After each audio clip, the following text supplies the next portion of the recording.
ನಮಸ್ಕಾರ. ನಮ್ಮ ಅಡುಗೆ ಚಾನಲ್ಗೆ ಸ್ವಾಗತ. ಯಾರೆಲ್ಲ ನನ್ನ ಚಾನಲ್ ಸಬ್ಸ್ಕ್ರೈಬ್ ಮಾಡಿಲ್ಲ ಪ್ಲೀಸ್ ಸಬ್ಸ್ಕ್ರೈಬ್ ಮಾಡಿ. ನಾ ಹಾಕುವಂಥ ವಿಡಿಯೋ ನಿಮಗೆ ಮೊದಲು ಬರ್ತಾವೆ. ನಾ ಇವತ್ತು ಗೋಧಿ ಹುರಿದು ಸಜ್ಕದ ಹೋಳ್ಗೆ ಯಾವ ರೀತಿ ಮಾಡೋದು ತೋರಿಸ್ತೀನಿ ನೋಡಿರಿ. 2 ಸಲಿಗೆ ಗೋಧಿ ತೊಗೊಂಡಿನಿ, ಸ್ವಲ್ಪ ಹುರಿಬೇಕು ರೀ. ಗೋಧಿ ಸ್ವಚ್ಛ ಮಾಡಿ ಇಟ್ಕೊಂಡಿದ್ದೇವೆ. ಈ ಥರ ಸ್ವಲ್ಪ ಹಾಕ್ಕೊಂಡು ಹುರಿಬೇಕು ರೀ. ಗೋಧಿ ಎಷ್ಟು ಚಂದ ಹುರಿತೇವೆ ಅಷ್ಟು ಚಂದ ಹೋಳ್ಗೆ ಆಗ್ತಾವೆ, ಭಾಳ ಟೇಸ್ಟ್ ಬರ್ತಾವೆ ರೀ. ಈ ಥರ ಸ್ವಲ್ಪ ಹಾಕಿ ಹುರಿದ್ರೆ ಗೋಧಿ ಚಂದ ಹುರಿತಾವೆ ರೀ. ಈ ಥರ ಕಲರ್ ಬರ್ಬೇಕು ನೋಡಿರಿ. ಬಾಯಾಗ ಹಾಕಿ ಕಡ್ದು ನೋಡಿದ್ರೆ ಕಟ್ ಅನ್ಬಾರ್ದು, ಕುರು ಆಗ್ಬೇಕದು ಗೋಧಿ. ಹಂಗೆ ರವೆ ಒಡಿಸ್ಕೊಂಬಂದೆ ನೋಡಿರಿ, ಗಿರ್ನಿಗೆ ಹೋಗಿ ಈ ಥರ ಒಡೆದು ಕೊಟ್ರೆ. ಈಗ ರಾತ್ರಿನೇ ಸಜ್ಕ ಇಡ್ತೇವೆ ರೀ. ಇದು ಬೆಳಗ್ಗೆ ಹೋಳಿಗೆ ಮಾಡಬೇಕು. ಒಂದು 3 kg ಬೆಲ್ಲ ತೊಗೊಂಡಿದ್ದೀವಿ. 3-3.5 kg ಬೆಲ್ಲದ. ಈಗ ಪಾಕ ರೆಡಿ ಮಾಡ್ಕೊಂಡು ಸಜ್ಕ ಮಾಡಿಡ್ತೇವೆ ರೀ. ಒಂದು 2 ಚರಿಗೆ ನೀರು ಹಾಕ್ತೀನಿ. 2 ಚರಿಗೆ ನೀರು ಹಾಕಿ ಬೆಲ್ಲ ಎಲ್ಲ ಕರಗಿಸ್ಕೋಬೇಕ್ರಿ. ಈಗ ನಮ್ಮ 3 ಜಾತ್ರೆ ಇತ್ತು, ಜಾತ್ರೆ ಸಂಬಂಧ ಜಾಸ್ತಿನೇ ಹೋಳ್ಗೆ ಮಾಡಾಕತ್ತೇವೆ ನಾವು. 100 ಮ್ಯಾಗ ಆಗ್ತಾವ್ರಿ ಹೋಳ್ಗೆ. ನೋಡಿರಿ, ಥರ ಎಲ್ಲ ಬೆಲ್ಲ ಮೆಲ್ಟ್ ಆಗ್ಬೇಕ್ರಿ. ಇದು ಬೆಲ್ಲ ಚಂದ ಕರಗ್ತಂದ್ರೆ ಅವಾಗ ರವೆ ಹಾಕಿ ಈಗ ಕರಿಗ್ಯದ ನೋಡಿರಿ ಬೆಲ್ಲ. ಒಂದು ಜಾಜಿಕಾಯಿ ಜಜ್ಜಿ ಹಾಕಿನಿ. ಜಾಜಿಕಾಯಿ ಸಿಗ್ತದ್ರಿ ಅಂಗಡ್ಯಾಗ, ಒಂದು ಜಾಜಿಕಾಯಿ ಹಾಕಿನಿ ಪೂರ. ಈಗ ರವೆ ಸ್ವಲ್ಪ ಹಾಕಿ ತಿರುಗಿಸ್ಬೇಕು.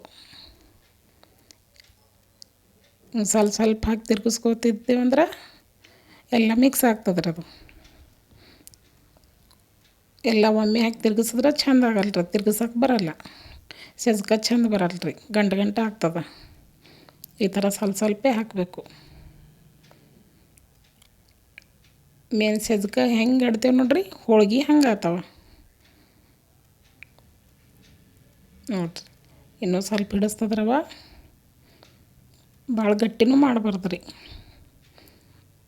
ಒಂದು ಸ್ವಲ್ಪ ಮೀಡಿಯಮ್ ಇರಬೇಕು. ಅಂದ್ರೆ ಎಲ್ಲ ಬೆಲ್ಲ ಮತ್ತು ಗಟ್ಟಿಯಾಗಿಬಿಡ್ತದೆ. ಅದು ಜಾಸ್ತಿ ಹೀಗೆ ಗಟ್ಟಿ ಮಾಡಿಟ್ಟೇವಂದ್ರೆ ಬಿಕ್ಕೋತದ. ಸ್ವಲ್ಪ ಅಟ್ಟೆ ಮೀಡಿಯಮ್ ಇರ್ಬೇಕು ರೀ. ಇದಕ್ಕೆ ಈಗ ಗಟ್ಟಿ ಭಾಳಷ್ಟು ಹಾಕಿ ತಿರುಗಾಡೋದಿಲ್ಲ, ಅಷ್ಟೇ ಎಷ್ಟು ಇಟ್ಟಾದ್ರೆ ಸಾಕ್ರಿ. ಈಗ ಮತ್ತು ಇನ್ನೊಂದು ಸ್ವಲ್ಪ ಹಾಕಿದೆವು ಅಂದ್ರೆ ಗಟ್ಟಿಯಾಗಿಬಿಡ್ತದೆ.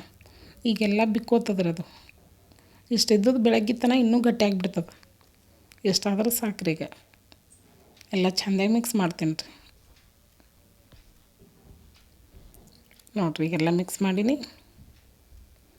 ಈಗಿದು ಒಂದು ಮುಚ್ಚಿಟ್ಬಿಡ್ತೀನಿ ರೀ. ಅದಕ್ಕೆ ರಾತ್ರಿ ಮುಚ್ಚಿಟ್ಟೇವಂದ್ರೆ ಬೆಳಗ್ಗೆ ಹೋಳ್ಗೆ ಮಾಡ್ಬೇಕ್ರಿ. ಅವಾಗಿಂದ ಈ ಸಜ್ಕಟ್ಟು ಅವಾಗೆ ಮಾಡೋಕೆ ಬರಲ್ಲ ರೀ. ಅದು ಹೋಳ್ಗೆ ಚೆಂದ ಆಗಲ್ಲ ನೋಡಿರಿ. ಬೆಳಗ್ಗೆ ತೆಗೆದು ನೋಡಿದ್ರೆ ಎಷ್ಟೆಲ್ಲ ಬೆಲ್ಲ ಗಟ್ಟಿಯಾಗಿದೆಲ್ಲ ರೀ. ಹೂರಣ ಈ ಕಡೆ ಹಿಂಗೆ ಹಿಟ್ಟು ನಾದ್ಕೊಳತ್ತೇವೆ ನೋಡಿರಿ. ಹಿಟ್ಟು ಇನ್ನೂ ಜಾಸ್ತಿನೇ ಹಿಡಿತದ, ಜಾಸ್ತಿನೇ ನಾದ್ಕೋಬೇಕ್ರಿ. ಸ್ವಲ್ಪ ನಾದ್ಕೊಳತ್ತೇವೆ. ಹಿಟ್ಟದಕ್ಕೆ ಗಟ್ಟಿ ನಾದ್ಬೇಕ್ರಿ. ಚಪಾತಿ ಥರ ಮೆತ್ತಗೆ ನಾದ್ಕೊಳ್ಳೋದಿಲ್ಲ. ಈಗ ಉಂಡೆ ಕಟ್ಟಿಟ್ಕೋತೇವೆ ರೀ ಸಜ್ಕದು. ಒಂದು ಸ್ವಲ್ಪ ಒಮ್ಮೆ ಉಂಡೆ ಕಟ್ಟಿಟ್ಟೇವಂದ್ರೆ ಮಾಡ್ಕೊಳಕ್ಕೆ ಈಸಿ ಆಗ್ತದೆ.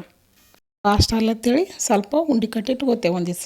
ಈ ಥರ ಒಂದು ಸ್ವಲ್ಪ ಉಂಡೆ ಕಟ್ಟಿಟ್ಕೊಂಡೇವಂದ್ರೆ ಮಾಡೋಕೆ ಈಸಿ ಆಗ್ತದೆ ರೀ. ಈಗ ಹೂರಣ ತುಂಬಿ ಲಟ್ಟಿಸ್ಕೋತೇವೆ ನೋಡಿರಿ. ಈ ಕಡೆ ಎಣ್ಣೆ ಗ್ಯಾಸ್ ಮ್ಯಾಗ ಎಣ್ಣೆ ಬಿಸಿ ಇಟ್ಟಿದ್ದೇವೆ. ಎಣ್ಣೆ ಬಿಸಿ ಆಗತ್ತದ. ಈ ಕಡೆ ಹೋಳ್ಗೆ ಲಟ್ಟಿಸ್ತೇವೆ ನೋಡಿರಿ. ಇದಕ್ಕೆ ಹೋಳ್ಗೆ ಭಾಳ ತಳ್ಳಗೆ ಲಟ್ಸೋದಿಲ್ಲ ರೀ, ದಿಪ್ಪೆ ಲಟ್ಟಿಸ್ಕೋಬೇಕು ಸಜ್ಕದ ಹೋಳ್ಗೆ. ಈ ಥರ ಹೋಳ್ಗೆ ಮಾಡಿ ನೋಡಿರಿ ನೀವು, ಭಾಳ ಟೇಸ್ಟ್. ಒಂದು ತಿಂಗ್ಳುಗಟ್ಟಲೆ ಇಟ್ಟರು ಹಾಳಾಗಲ್ರಿ. ಇದು ಎಷ್ಟು ಇಡ್ತೇವೆ ಅಷ್ಟು ಚಂದ ಕಲರ್ನೂ ಬರ್ತದೆ. ಸ್ವಲ್ಪ ದಿಪ್ಪಾಗಿ ಲಾಟಿಸ್ಕೋಬೇಕ್ರಿ, ಭಾಳ ತಿಳು ಲಾಟಿಸೋದಿಲ್ಲ. ಈ ಕಡೆ ಎಣ್ಣೆ ಬಿಸಿಗದ. ಈ ಥರ ಲಾಟಿಸ್ಕೊಂಡೇವೆ ನೋಡಿರಿ. ಈಗ ಎಣ್ಣೆಗೆ ಕರಿಬೇಕ್ರಿ. ಇದು ಡೈರೆಕ್ಟ್ ಎಣ್ಣೆಗೆ ಕರಿತೀವಿ. ಈ ಥರ ಎಣ್ಣೆಗೆ ಬ್ರೌನ್ ಆಗಂಗೆ ಕರ್ಕೋಬೇಕ್ರಿ. ಎಣ್ಣೆಗೆ ಚಂದ ಕರಿದೇವಂದ್ರೆ ಕಲರ ಚಂದ ಬರ್ತಾವೆ. ಹೋಳ್ಗೆ ಮಾತ್ರ ಇಟ್ಟು ಸೂಪರ್ ಆಗ್ತಾವೆ ರೀ. ತಿಂದು ನೋಡಿದ್ರೆ ನೀವು ಇದೇ ಥರ ಹೋಳ್ಗೆ ಮಾಡ್ತೀರಿ ಅವಾಗವಾಗ. ಒಂದು ಸಲ ನಿಮ್ಮ ಮನ್ಯಾಗ ಮಾಡಿಟ್ರೆ ಇನ್ನೊಂದು ಸಲ ಇದೇ ಥರ ಮಾಡಿಕೊಡೋ ಥರ ಅಷ್ಟು ಟೇಸ್ಟ್ ಆಗ್ತಾವೆ ರೀ ಹೋಳ್ಗೆ. ಸ್ವಲ್ಪ ಚೆಂದಾಗಿ ಬ್ರೌನ್ ಕಲರ್ ಬರೋಂಗೆ ಎಣ್ಣೆಗೆ ಕರಿಬೇಕ್ರಿ. ಇದು ತಿರುಗಿಸಿ ಹಾಕ್ತೀನಿ ರೀ. ನೋಡಿರಿ, ಈ ಥರ ತಿರುಗಿಸಿ ಹಾಕಿ ಸ್ವಲ್ಪ ಇದು ಫಸ್ಟ್ನೇದದ ಅಷ್ಟು ಚಂದ ಎಣ್ಣೆನೂ ಕೈದಿಲ್ಲ, ಕಲರ್ನೂ ಅಷ್ಟು ಚಂದ ಬರಲ್ಲ ರೀ. ಅದು ಇನ್ನೊಂದು ಎರಡನೇದು ಭಾಳ ಸೂಪರ್ ಕಲರ್ ಬರ್ತದೆ, ಚಂದನೂ ಆತವ್ರಿ. ಹೋಳ್ಗೆ ಹೆಂಗೆ ಇಡ್ತೀವಿ ಹಂಗೆ ಕುರು ಆತವ್ರಿ, ಭಾಳ ಸೂಪರ್ ಆತವ್ರಿ, ಭಾಳ ಟೇಸ್ಟ್ ಆತಾವ ಹೋಳ್ಗೆ ನೋಡಿರಿ. ಈ ಥರ ಮಾಡ್ಕೊಂಡಿದ್ದೀವಿ ನೋಡಿರಿ, ಕಲರ್ನು ಎಷ್ಟು ಚಂದ ಬಂದಾವ, ತಿನ್ನಕ್ಕೆ ಭಾಳ ಟೇಸ್ಟ್ ಆತಾವ್ರಿ.